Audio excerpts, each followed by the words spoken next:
Welcome to the NA group interview for Heroes of the Storm. Alright, so all of our BlizzCon announcements went underway. We announced Deathwing, and we have a ton more fun stuff to talk about. So we do have a mini press kit for Heroes of the Storm. It will be live on Games Press soon, TM. Just keep checking it. And without further much ado, we have until 1:50 until we have to go because interviews are back to back. So, you know, we have until 1:50. But anyways, so we have Kyle, our senior game designer here. And we have Brett, lead game designer. And yeah, I'll go ahead and stand off to the side, and we'll go ahead and facilitate this interview. Who wants to kick us off? Go for it, Jimmy. I thought of a question, a fun question. As far as, oh god, I'm blanked on the name of it. The brawls. Is there any plans to kind of rotate in back some of the initial ones, like the Garden Terror one? We've talked about it. Oh, this is very, very bright. We've talked about it internally. There is some challenges with it. A lot of the maps for the brawls have all of their own data encoding, and so unless we have upkeep on them constantly, it's very difficult because every time we bring in the Deathwing or bring in a new anything to the game, it breaks all of the brawls. And so we've talked about and looked at bringing back some of the popular ones like the Stitches Helping Hand and Chromie's. The Chromie one. Chromie one and stuff like that. All the popular ones. It is still being talked about. I would say that it's not off the table, but it is a lot of work right now. Okay. Yeah, it's a lot of upkeep, and then there's also like a pretty large population of players who really enjoy playing ARAM. Yeah. So if we do put those up, at the moment, it would have to take the place of ARAM, which is not ideal for various reasons. Okay, ARAM related question. Yes. For ARAM, there are still soft objectives, right? For ARAM, like there's camps you can take. Have you thought of having a pure ARAM where there's just? So we have one, which is the Volskaya ARAM map, which just has like it has the conveyor belts, and then it's just got the raging gloves. Are you talking about like more like a super straightforward? Exactly, super straightforward, like the bridge, right? There's nothing there. Yeah. We haven't discussed things like that, but it wouldn't be hard. Yeah. It wouldn't be hard for us to take back and talk about for sure. No, I love battling. We are. So. We're excited about like ARAM in general. There is a large population of players that play it, so we're in discussions about other things that we can do for like a dedicated ARAM mode that wouldn't just be in the brawl. Say, rather than being a brawl, make it its own separate mode. That would be. We're talking about it. Yeah. Get it together. I play a ton of ARAM, so I would be incredibly happy with this too. They mentioned, I'm just going to keep talking until somebody tells me to stop. That's kind of what I do. So they mentioned during the opening ceremony that all heroes are free to play until the 10th, was it? 11th. 11th. Awesome. How do you feel about that? Excited. Very good about it. Yeah. If I had it my way, they'd be free to play all the time. Oh yeah. I mean, people have requested that the heroes themselves just be. There's been discussions on that too. It's just a matter of how do we want to go forward with heroes, and like these moments for us to allow everyone in and to play all of the heroes are incredible. And it's something like as we're designing the game and we're creating and developing it, we want as many people to have access to as much as possible while still feeling like they have things to unlock and there's progression and stuff like that. So that's why we don't have anything to share right now, but we're super excited about allowing everyone to check it out for at least a week. One thing kind of with that, in the past, it had been discussed that some heroes like Abathur, the Lost Vikings, having them available to brand new players right from the get might not be the best idea. Do you guys have any feelings on that, or do you feel that way? I mean, it's tough because we do have like the difficulties, right? And I don't know how many people actually like take those to heart when they click on a hero. There's also like testing out the hero in the trying mode and trying to like understand it before you jump into a game with it, or even playing AI.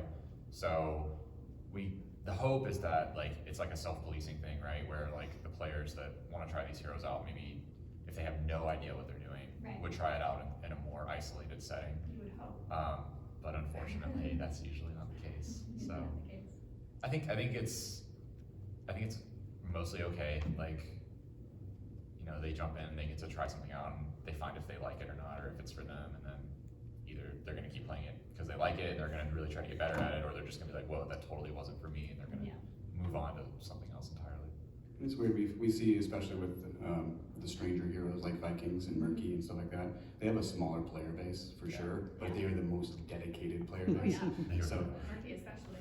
people that love those heroes will play nothing else, and they love it. And so that's one of the reasons why, like, we get asked a lot of the time, like, why don't you do a huge rework on Vikings, or why don't you do, you know, make Murky more mainstream and stuff like that. And we have to take that balance very carefully, because there is, anytime we do a rework at all, right, you're gonna take something that players love. You saw it with Whitemane. Yeah. And you're gonna take something away from them that they want, and you're gonna have to, you know, figure that out. So it's difficult, and we try to be careful with our stranger heroes, because there is that population that really loves them.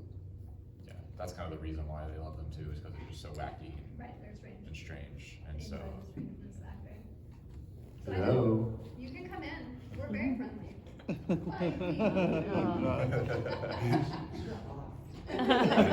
You found us. We were hiding. Does anyone else want to ask a question? Yeah. Oh, I can comment on. With the cycle being a little bit more extended with new content coming out for heroes, are we going to start seeing new battlegrounds potentially in 2020, or what's kind of the development pipeline, or what can you share coming in the next year or so? I was gonna say, with Battlegrounds, we don't really have anything to talk about, but we're still gonna be doing like our seasonal events. We're still gonna be making new heroes, so in terms of that, it'll be kind of the same going forward. Battlegrounds are a bit more tricky to make because they have a pretty massive art cost up front. It's also like, you know, if we're trying to add new mechanics and stuff like that, it's a lot of work that goes into it. And so for right now, it makes more sense for us to focus on things that we can like knock out more often, more frequently. I'll say too that we've done a bunch of playtests internally with changes to Blackheart's Bay and Haunted Mines and stuff like that, and we can make a bunch of battleground changes to try to make them feel better, or you know, take away some of the design problems that they have. And we've worked on that, but it's really difficult and kind of slow work. So it's something that we'll do a playtest for 1 week, and then we'll go back to the drawing board, and you have to redesign a whole bunch of new stuff, and then you may not get to test it again for another month. So those things are ongoing, and we've also explored like taking the tile sets of the current maps and just changing where the doodads are and creating new layouts and stuff like that. It's a matter of how much time do we put into that, and then can we get it through Trevor and our art crew to say yes, go ahead and ship this. So as designers, we're always trying to finagle ways to get more content into the game as quick as possible. So what would you think were your biggest challenges with the size of Deathwing? I mean, bringing something like that into the Nexus, that was it's a game changer, isn't it? In some ways, yeah, he's definitely the biggest hero in terms of like just his actual visual size that you see from the game view. We actually got quite a bit of experience with this through Alex Straza, because obviously she has that temporary time where she is in her dragon form, and she was kind of, you know, between her and having Ragnaros turn into his giant building form, and these are more like limited scenarios of these like larger heroes. We actually kind of felt like it wasn't all that bad with Alex Straza, and so at the time, you know, we were already working on like the next year of heroes, so we didn't really have Deathwing on the table for that. But once Alex Straza had been in the game for quite a while, we're like, you know, maybe we can pull this off. So we went in, we tried some different sizes for him actually. Like, we didn't get it right the first time. He was 20% bigger. Yeah, he was quite a bit bigger, yeah. We tried to, we were like, let's make him as large as possible. Well, yeah, because he's huge. Yeah, so we're like, what's the, like, we have a hero walking around the map all the time. Like, what's the largest size we can do and get away with it? So we started there, and then we slowly pulled it back until we found a size that not only sold his, you know, larger than life character nature, but also felt good within, you know, the game. Because, you know, if you're just this massive hero, you become a magnet for skill shots and AoEs. Everyone's just kind of like focusing on you just because you're large and easier to hit. So that was kind of another thing too, is just getting that right, where it's like, he looks big, but he's not the easiest character in the game to kill. And another interesting thing about the size of him is that we're still using the same hitbox size as like Asmodean and Stitches. Like he's got the large hitbox, but his body is so big that if you make it any bigger than it currently is, like skill shots are just running right through him. And people are like, why is it not hitting him? Right. And it's because we can't really make that hitbox any bigger because he has to fit through terrain pockets and everything else that the game has been built for. The size of the hero is essentially like a radius, right? Like your hero ring that you see is basically how big you are. And there's a limitation to how big we can make that because you won't be able to fit in between certain spaces on some of our maps. And also like body blocking becomes like a huge issue if you have this massive hero. It's like body blocking your own team because he's trying to get up to the front lines, but he just can't even squeeze past people. So there kind of is that upper bounds that we can push it to. And with Deathwing, we do some like animation tricks and just to make him look bigger than he actually is. Like he spreads his wings out a little bit more than Alexstrasza. She has her wings kind of like tucked most of the time, whereas Deathwing is much more like intimidating. He puts his wings out more. He kind of spreads his legs out a little bit more and kind of takes up more space when he's standing still. But when he's moving around and doing stuff, he tends to kind of like retract into that smaller size. So he still looks really big, but it doesn't feel out of place. Does his size factor into his balance, like his hero power? Like how do you work that when you have a hero that's, like you said, taking skill shots? He's huge, so he'd be a magnet for skill shots. How does that kind of affect how you balance his health pool or things like that? Yeah, so something that matters a lot to us when we're making new heroes is their model size. So if you look at a hero like Leery or Nova, they're smaller, and if you're new to the game or you're new to MOBAs in general, you kind of expect that the smaller the hero, the easier they are to take out and to damage down. So that's why you see heroes like Asmodean, like he's got a lot of health, even though he's kind of more of a mage, right? But it makes sense for like the way the gameplay works. So with Deathwing, that actually was a huge factor, and that kind of is, we knew we wanted him to be just like really powerful and really like overwhelming, and so that's kind of what led us to, we started off with just a lot of health, and it felt okay, but it just kind of felt like he just was like this beefy tank, right? And it actually was pretty hard to kill him because when he has so much health, you just kind of like are doing all this damage and his health is going down at the same rate, and you blow like all of your abilities on him and he's still half health or whatever. And that's actually what led us to giving him the armor plates mechanic, which is where as you damage him, he loses these armor plates. So early on, when he's got his full armor plates active, he's also got a pretty large health pool, which kind of increases the size of his health pool, even though it's, like if he has 3,000 health and then he's got 40 armor, right? It's 40% less damage. Yeah. So his effective health is higher, but as you weaken him, it feels like it was rewarding because suddenly he's becoming easier and easier to kill. So you feel like you're getting some payoff for breaking off those armor plates especially. So like if you can poke him down from range and knock off a couple armor plates right before the team fight starts, that feels really meaningful. Whereas if he just has like 6k health, you know, you did 20% damage and he's still just like, well, I don't care, I have 4,000 more health. So I had a quick question. I actually snuck down to Blizzard Arcade and played him before Nice. King Ceremonies. I noticed he doesn't regen health in the fountain. Is that by design? Yeah, that's by Because I design. understood he didn't get health or healing from his allies, but that's by design.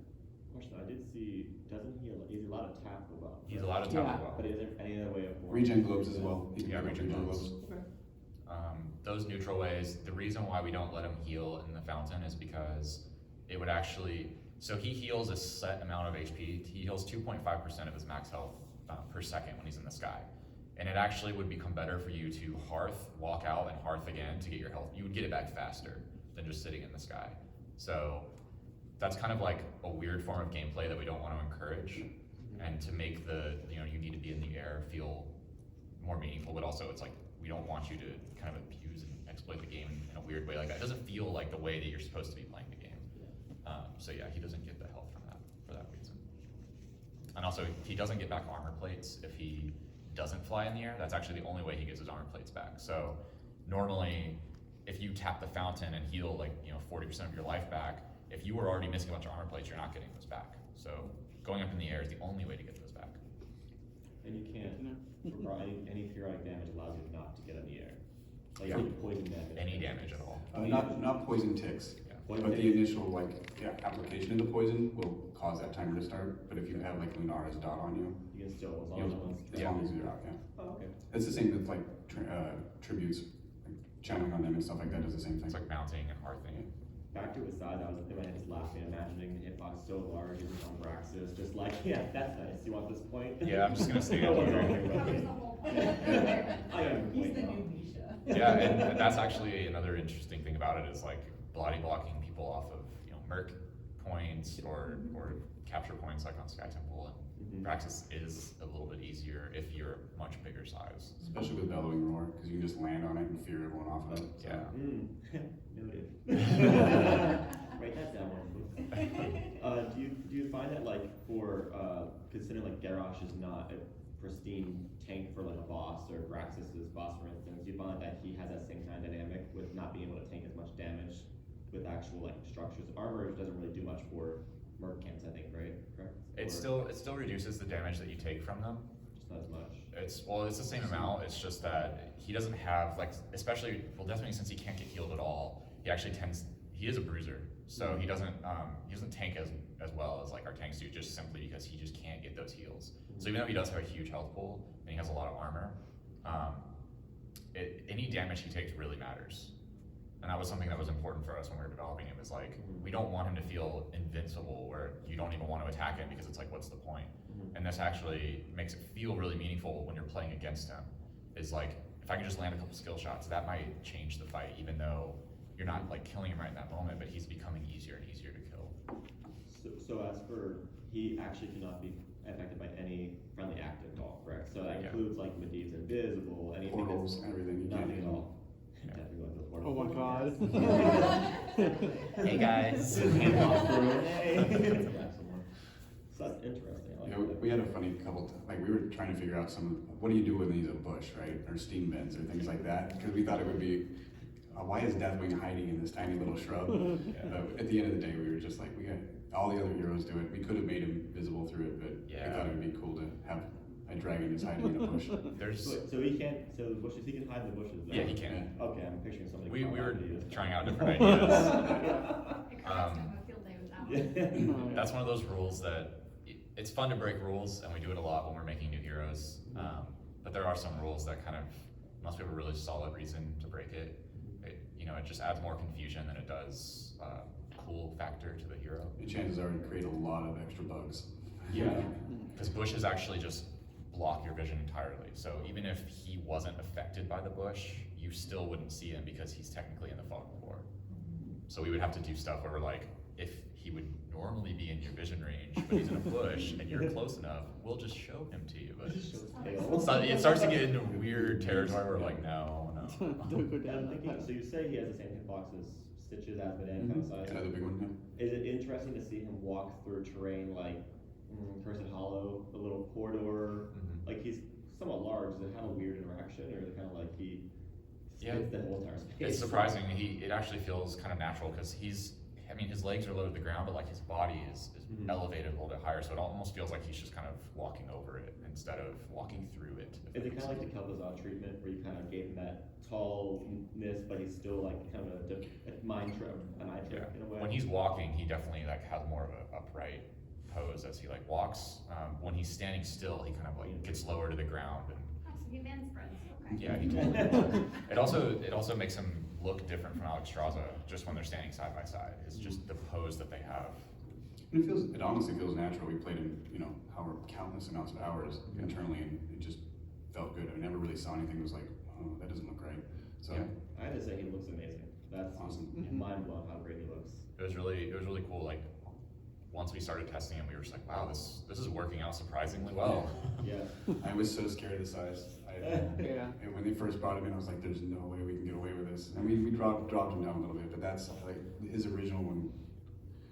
My mind was blown. I was like, we can't do it. Yeah. But it came out great. And now it's just, he feels natural. He feels awesome. Feels like he's been in the game the whole time. Really? I think so, yeah. Yeah. Kind of integrated with all the. It doesn't feel, it'll feel like, it'll feel new and different, but it doesn't feel like he still just feels like he's been in the game, I guess. It just feels natural. If you look back at some of our stranger heroes again, like Chogals or Vikings and Murkies and Yeah. stuff like that, they kind of warped the game around them, right? It's like you're playing to the murky, or you're trying to figure out how to deal with these odd heroes. Deathwing is a strange hero that just feels natural. Like he seems to fit the game and fit in with different team compositions that some of the other stranger heroes can't do. Yeah. So we were able to break the game in a very cool way with him, but still make him feel like more mainstream. Like anyone can get their hands on him and play Deathwing. Yeah, you don't have to like babysit him or anything like that because I mean he is his own beast, right? So we've done some things to smooth out like the split pushing for him. Yeah. So even though he's like a global hero, he's got a cast time to fly up. He can't land for a certain amount of time, which right now is I believe 10 seconds. It's 10 seconds, yeah. And then once he lands, he can't actually use any of his abilities for 3 seconds. So that's to prevent like landing on top of someone, QWE, and you're dead, right? Yeah. So those things actually kind of help that out quite a bit. So he doesn't have that feeling of like, oh, Deathwing's pushing top, we gotta go deal with him, you know, because not only that, but he also, he actually just does double damage to heroes. So he's just more effective against heroes. And all of his abilities, since they're all like AoE, he tends to want to be at the team fights. So instead of like, you know, a character like Zagara or like Murky, where they're kind of like, oh, I could show up at the team fight, but I could just like siege this fort down. Deathwing actually just wants to be in the team fight. Yeah, we took a lot of liberties in the design side to make sure that we could stop the split pushing. And we still see some of it internally. I mean, there are times where you're just like, you might as well take that keep or take that fort. But for the most part, all of these design reasons were done to limit that, because we've seen it with other heroes, our other global heroes of, you know, Dahakas and stuff like that will just sit in a lane and then port directly into a team fight. Yeah. We couldn't do that because he's so powerful. We couldn't allow him to just split push and then instantly be in the fight. One thing I was kind of, you know, because when you were creating like the Dreadlord Jaina skin, you kind of wanted to make sure that no one looked similar, and there's Alexstrasza and there is Deathwing. I don't think we saw a skin yet for him, but is there going to be something that is going to really, because it's going to be difficult when there's a dragon and a dragon, they're both kind of customized. Yeah. To really tell them apart is going to be like a. I think that's where the model and the animation of poses come into play a lot more, is when they're side by side, they could just be a completely just plain white model with no texture at all. And you would know who's who, just simply from the pose alone, the silhouette. Deathwing's more stand up like a dog. All right, I just want to jump in and make sure everyone has a chance to ask a question. I'll just jump in every now and then. I do, I'll wait, I think Jimmy wanted to. All right, Jimmy, you can go now. Jimmy, go. This was kind of fun one, I guess. At the keynote, Jalen Breck said that Deathwing was the most requested hero. What are kind of the next most requested heroes that you guys are hearing from the community? There's quite a few of them. There's none that are nearly as Overwhelmingly unifying, yeah, as Deathwing was. So we're kind of figuring out what our next move will be. So, Ragnaros only comes in shades of orange, and So far, that's okay, this is kind of an art question, but hopefully maybe you know some things. Yeah, so far.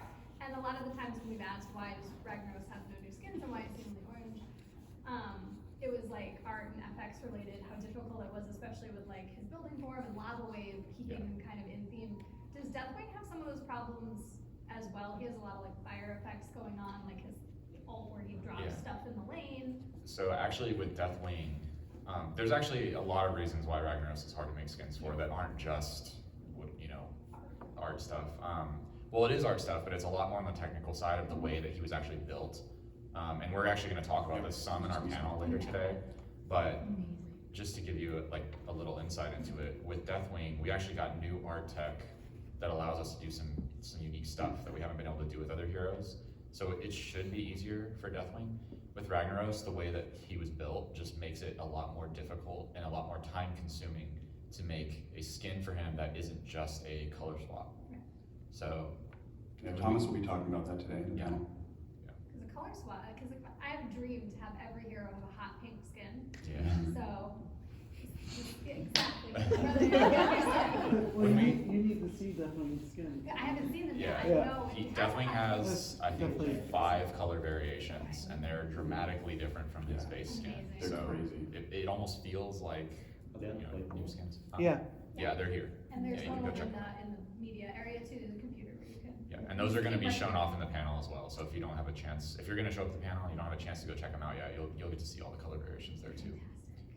Have you guys talked about rag color variations you said there too? Yeah, the thing with rag is, when we do a skin, we really wanna make it feel like a really cool addition, and it honestly just doesn't feel like a color swap is like up to a high enough standard, I guess. So, Blue lava wave would be beautiful. I know. But You it just would put look, it it would from look the friendly end, though. like It would you look did like, with how nice Joe- this Joe is. Hall, it's okay. Yeah. We've run into those problems all the time when we're making abilities and the colors for them, because we have to really make sure that we're selling the team. Is it good? Is it a friendly ability? Is it an enemy ability? How do you know if it's blue or green and you're getting hit by it? And we actually, we did Dreadlord Jaina's effects were green for a long time, like all of her stuff, and it just looked really, really weird in the game. And we're like, why is the ice bolt green? Like frost bolts and stuff like that. It just didn't, we couldn't actually get away with it. Yeah, with Deathwing, we actually had some of that pop up where when he's landing, there's actually a tell in the ground. It wasn't in the stream video yet. He was still like a work in progress. We just wanted to get that like early look out. But he's got some custom art when he's landing on the ground, so you know like he's about to land right here.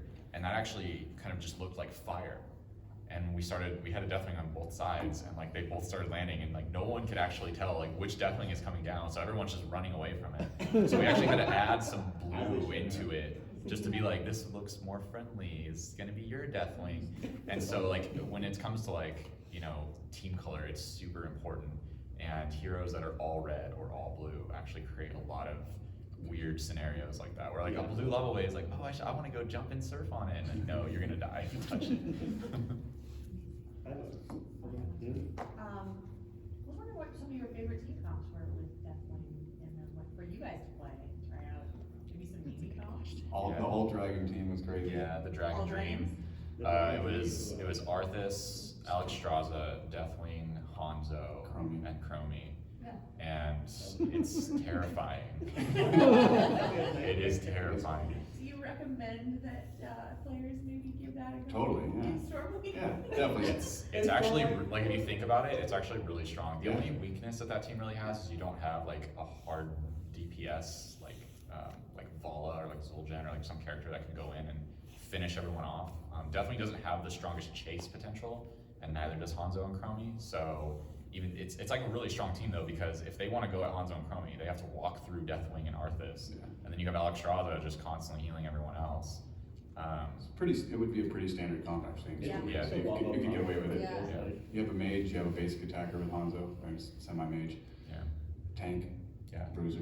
They're healer. long range too. Deathwing has really good zoning tools, so he's really good at like keeping, and so does Arthas. You know, walking past Arthas is very difficult, and so yeah, it's a pretty funny comp, mainly because of the Syndragosa Cataclysm combination, which is actually insanely strong because Deathwing can upgrade his Cataclysm to level 10 to reset when a fort or a keep dies. And so if you're pushing with Syndragosa, you actually shut down all the buildings.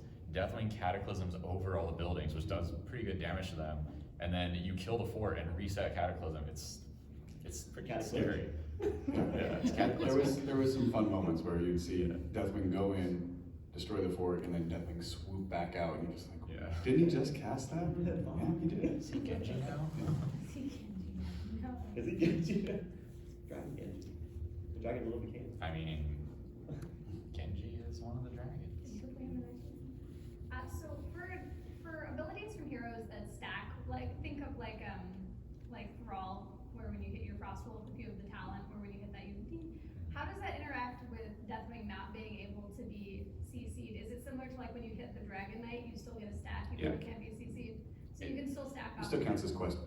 Right, he just Credit. doesn't care. It depends. So some heroes specifically will say that it requires you to root them or Right, stun right. them, and those heroes, it will not work on any unstoppable target. So if it wouldn't work on like a Johanna with Iron Skin active, it won't work on Deathwing. But if it does, or if it works on the vehicles, then it will work on Deathwing as well. So would that affect Jaina really like disproportionately? She can't slow him. So She can't slow him, but her chilled effect still applies okay, so he because still has that's independent of the slow. okay. Is that similar to KTZ? Because I know you can throw a chain at Johanna, Right. and it will pull the target to Johanna as a beacon. So Well, Deathwing is a walking glacial spike. You're talking about Yes. Walking glacial dragon spike. Yeah, so you won't get quest credit. Kel'Thuzad requires you to actually stun them or root them, but you will be able to use him to chain other people too, and you can root that person.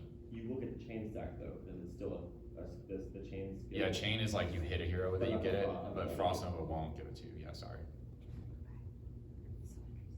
So things like, just on the note of what you're saying with the chain of slowing and all that, things like Ace and Hole from Raynor, that's still going to apply, like, he won't be slowed, but, so since he's not, yeah, because No. like, would No. Ace and Hole not work against Deathwing then? I don't believe it will. 'Cause Just that's- because, I was like, wait a minute, like, because a lot of people go for that Jaina, Raynor combo, because it's a good way to just put some damage into like a big target. Right, yeah. So, but the frostbite from Jaina, like her trait, doesn't actually slow. I mean, it applies a slow, but it's a different, they're like two different effects if you think about it that way. So Deathwing will have the frostbite on him, but he won't actually be slowed, and so he won't actually get the effects as far as I know. And if it yeah, is, that makes sense, yeah. Yeah, then Yeah, you so wouldn't in that get case, it. Ace in the Hole would prep because he wasn't Correct. slowed. yeah, exactly. Does this topic actually, does, things such as like Thrall's W, if it, if it passes, it hits Johanna, it just goes away. And it won't pass the next person behind, considering it's such a large target, if he's in the way, will he be able to stop like gravity lapse by Kael'thas, or will that pass the target behind him? I believe it will hit him and not do anything. Correct. I think so too. Different abilities work differently in that regard. Some abilities, basically, like, however, essentially, Deathwing is very similar to a vehicle. So when you're thinking about how do abilities work on different targets, vehicles are the best way to like compare him to, because he has the same, like, he can't be healed and can't be affected by allied abilities as vehicles do, and also the permanently unstoppable aspect. Yeah, gravity lapse and stuff like that should hit him and then just disappear. It would just not do anything. But Thrall's Wolf will actually pierce, because Right. it only does, like, it hits and then it gets longer if it actually does hit a hero. So there, go ahead. I was just gonna say, so with Kael'thas, if you empowered it, it would go through him, because it can hit up to 3 targets, right? So it would consume 1, and it would only hit 2 at that point. But he's, playing with him, we were working on the Junkrat rework at the same time. And so there was some fun times because no one wanted to play Junkrat because Deathwing will just walk over all your traps and not care. Just eat all the It traps. does- Oh, it eats him, right? Yeah. Yeah, and it does damage to Deathwing, because they do damage and root, but he just doesn't get rooted. So he was the perfect Same with counter to Junkrat that. Mines, right? They would damage him and then Yeah. he just keep Yeah, farming. exactly, he just doesn't care. Now, if you throw, like, just on kind of the same topic, and you might have covered it while I was late, like, if you have a Decker Chain Emerald, and you throw that on Deathwing, but he goes to apply for him to go heal, would that actually increase your heal time while he's flying? Because it's a debuff, and I don't think, Yeah, like, those are still applicable to him, correct? I believe that will carry over, yes. So, like, he can fly up, and it'll just take longer in the sky to, like, Yeah. get regeneration up, okay. But he has a cast time, so okay. It probably won't work out that way, because if he gets hit with that, he can't lift off for 4 seconds, and then there's an additional 2.75 second cast time. So by the time he actually gets in the air, it's gonna be gone already. So if there's any healing debuffs that last longer than 4 seconds, they might. I was You might be able to get that talking too. about it, and I was just like, oh, like, that might be a good way to, like, keep him Yeah. in the fight for longer, but you're right, it's, by the time it goes away, he's already in the sky. Yeah, exactly. So I don't think there's any situation where you can actually pull that off right now. Stasis is still working, correct? Yep. The ley line and stuff, still Yep. working. It's unstoppable. Anything that would work on a vehicle. Okay, and I know unstoppable is silences. won't Silences, will not affect him. And then blinds will because it's not initial. Yep. Right, that's good. Blinds affect him, attack How speed does armor slows. reduction affect him? Because he, like Cassia, where she Yeah. ignores armor, will she ignore his armor plates? Yes. Ooh. Percent-based damage is very, very strong, or armor, Right, like, yeah. ignoring armor is very strong against Deathwing. No mercy on Zul'jin just got a lot better. Yeah. Right, yeah. That's a big- Just take him that's a out, big yeah. change. Yeah, actually, Deathwing really doesn't like heroes like Vala and Zul'jin. He especially hates Mount Vale, Tychus. Those are all very effective ways to deal with him. For Your sure. usual like tank busters. Yeah, and any armor reduction would work the way it would with, that was like one of the major reasons why we overhauled the armor system so long ago, was so that we can actually have the additive and subtractive system. So he has 40 armor at full health. If you reduce it by 25, then, it goes down correctly. down to 15. So that can, anybody who can hit him with armor reduction Yeah. will work. Yeah, it'll work. Does he have any form of like choke on stasis? Like you mean like an Like an ice block? emergency like Kind of like protection like, button? oh my god. He's got a level 1 talent that kind of helps him with that. Yeah, so he's got a level 1 talent that whenever he loses an armor plate, so he can lose basically 3 before he dies, he actually gets protected for a very small amount of time. I believe it's 0.75 seconds. Protection. He has protection, so it kind of gives him, if he's getting bursted really fast, it gives him a moment to like figure out what to do. And also reduces some burst damage. So it's really good against high burst damage. Pyroblast. Yeah, So like, Pop up 1 plate instead of 2. yeah, okay. exactly. So it's more like a diva emergency shielding. Yeah. As an active on its own, it won't be an active. It just goes off by itself, yeah. It has a cooldown. So. Does he have any globe quests? He does not. Deathwing does not have any quests in his talent tree at all. His base kit, he's got the dual forms, and he's got like a pretty loaded trait compared to most other heroes. We really didn't want to add extra like mental, you know, you're already kind of at your limit in terms of how much stuff you're thinking about with him. You're global, or you're gonna land, what form are you gonna land in? You know, the 2 different kids kind of have different roles in the team fight. It's a lot to think about, so giving you like all these quests kind of just starts to be overwhelming for a lot of people. His trait was massive. We originally had his form swap there as well. Yeah. So it was doing so many things. It was giving him armor plates, it was making him unstoppable, it was making him unhealable by allies, it was giving him Double damage to heroes. It was just crazy. The And tooltip was activate it okay to as well. switch. So actually, we actually moved the switching to the 1 key, so that's how you switch now. You no longer activate your trait for that. That makes sense. Yeah. Where do you go? Just on the note of like, cause we're talking about kits and everything, even like other heroes themselves, like for example, Junkrat rework, what is the hardest part to basically make every level have viable talents? Because that's like the hardest thing, like when I'm casting games and stuff, like it's just like, that's like, this is the Jaina build for this map, like this is the Vala build for, like it's typically you see a lot of those situations, like do you plan it around the map, do you plan it around compositions, or do you plan it around current meta? It's a bit of both, I think. With talents, ideally in a perfect world, they all have an exactly even pick rate and exactly perfect win rate and all these things.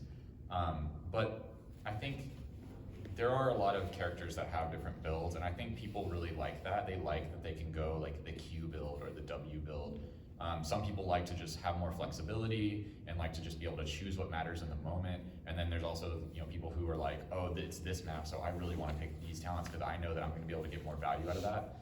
So I think like my philosophy designing talents has kind of evolved, where I'm more like giving you lots of options to pick from and trying to have some builds in there that you can also find and discover.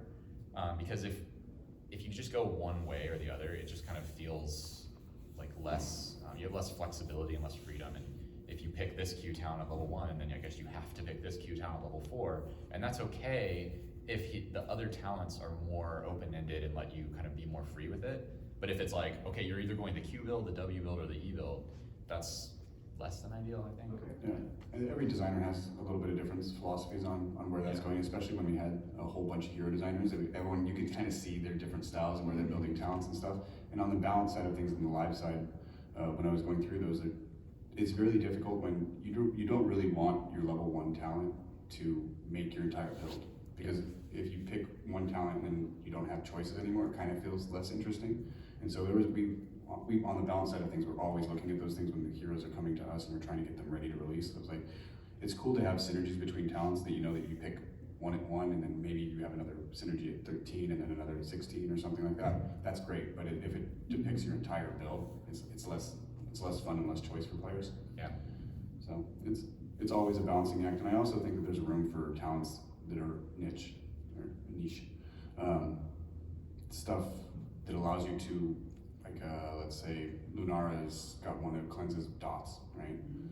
Stuff like that where you're not going to pick it every game, but that has a reason for it. And I think a lot of the other MOBAs with their shops, they do that very well, right? Because you can pick any item on any hero just depending on the circumstances. So we try to add those and sprinkle those into talents as well. I have a question for Kyle. I noticed the implementation of the mastery rings. I think that's really nice. Because medically, like certain heroes like Junkrat and Vala have actual kind of floor indications. I like that there's like a master ring, but do we see anything in the future like master skins, kind of like maybe a gold skin, kind of Overwatch-esque coming into play, or is this like are we gonna go farther with the rings and see how much more we can do? Because there's only 2 levels right now, and I have like a lot of them.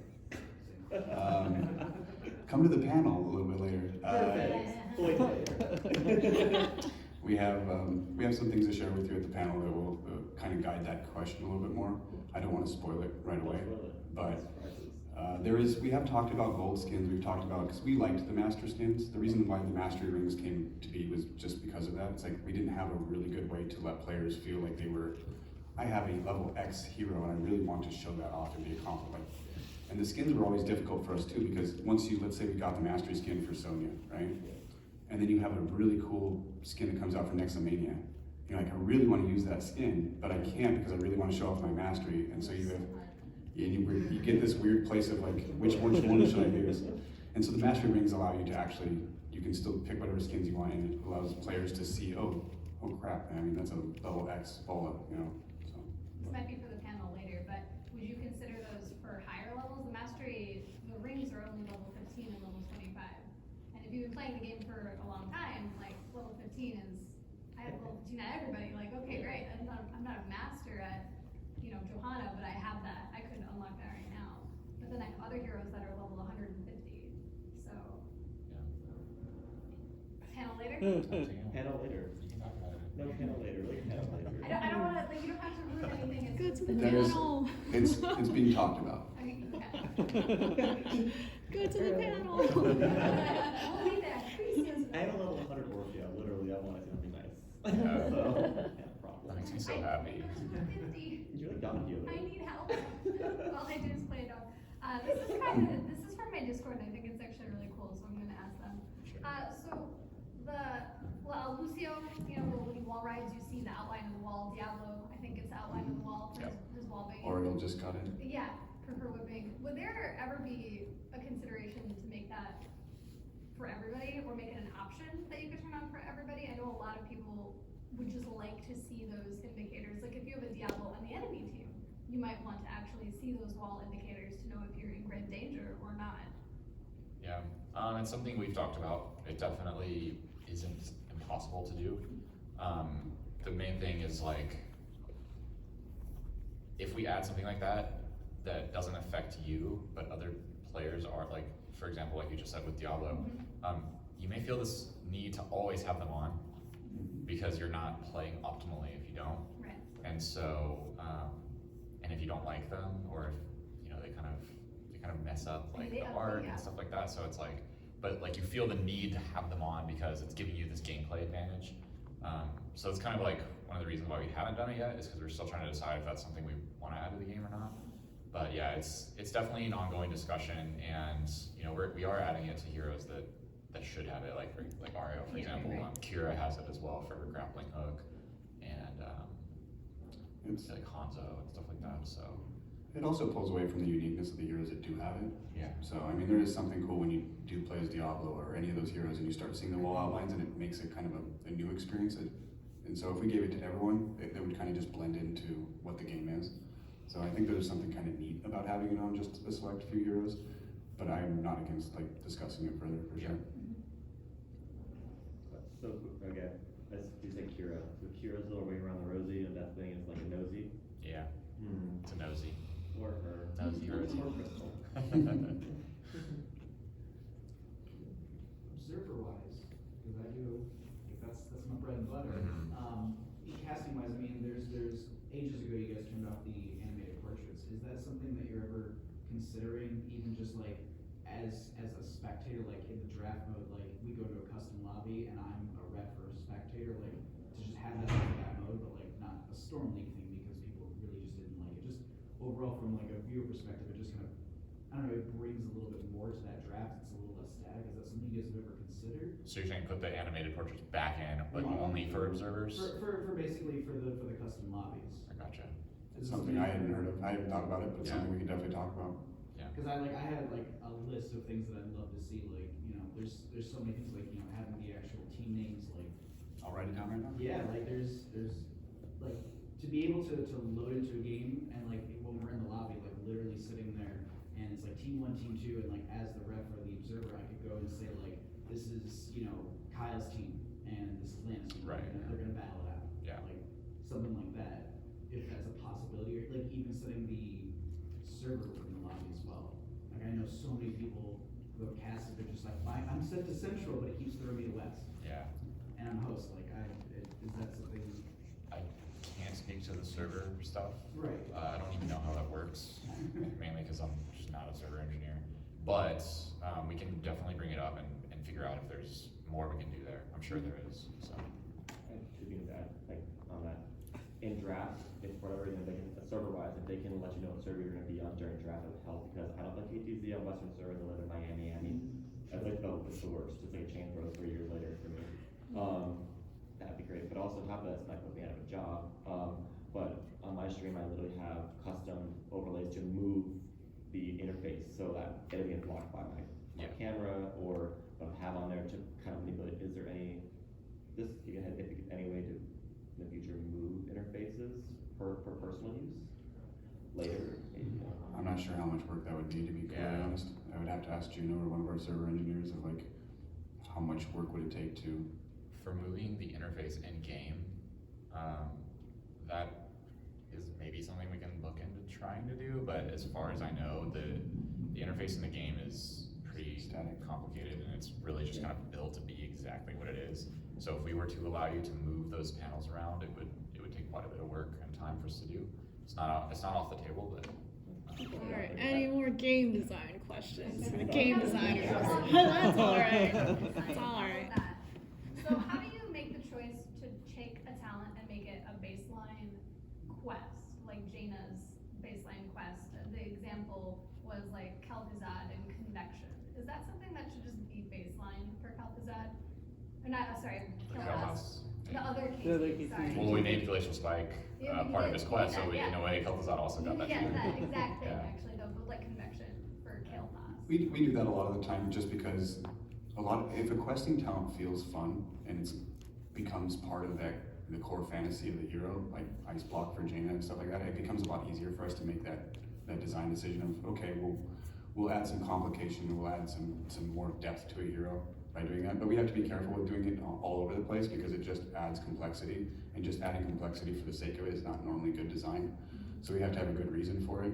Kael'thas, Convection is a fun talent. Yeah. A lot of people will pick it. We constantly internally will make fun of people that are picking it at level 1, and then we'll just target them. Yeah, It's because fine. there's the competition of Convection versus Mana Addicts is. Yeah, totally. That's Yeah. the thing, is like, which one of those do you make baseline, right? That's true. Because too, people, yeah. like, why would you It's pick argument one over for the other? both. What should we think was perfect? What you guys have first level talents? Kind of feel like that was a great move. Those comments on that they're trying to make, what was it that they keep trying to push? The Oh. Aether Walker? Those guys, how about now? It's actually killing me. I see that one a lot on Battlefield. Like, Yeah, people pick it. Kyle picks it all the time. I've been an Aether Walker from day one. When you mount to it, you can just teleport everywhere now. It's faster than hell. Are you or build or not? Absolutely not. New orb. All things new orb build? Oh god, Alex did let him know. No orb build.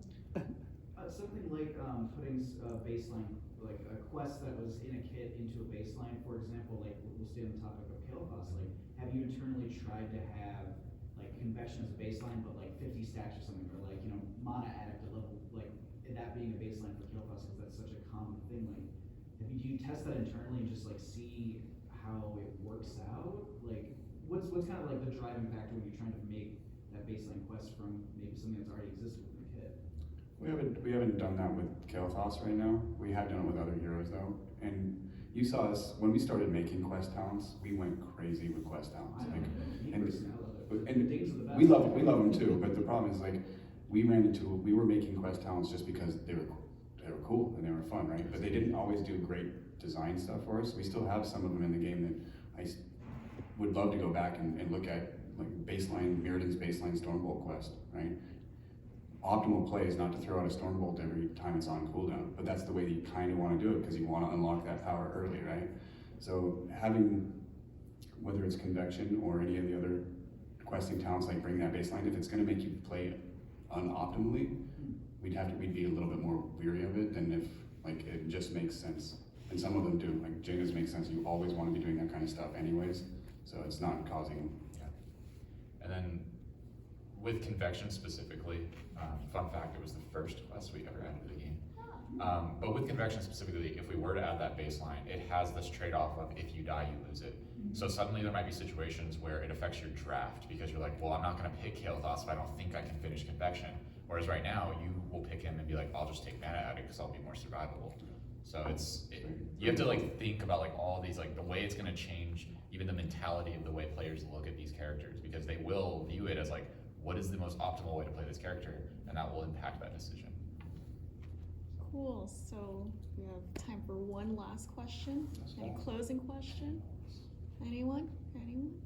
Do you know what the highest level character is by a player at this point? Do you guys know that? I've seen screenshots of 900 plus heroes. I'm not sure if they're real or not, but I could find out. I should probably ask. Let us know that. That'd be cool to know. There's the, that just got posted. I don't know if it's true or not. So I posted in my Discord too, and I was like, People lie on the internet. Really? Highest I've seen in person was a 700 something Sylvanas. That's crazy. Yeah. That's Some But dedication. that's also awesome, right? People Right. that love those heroes that much, that are willing to play thousands and thousands of games in them, that's incredible. Hopefully we can allow players to show that off some way. Yeah. Hopefully they'll- That's American.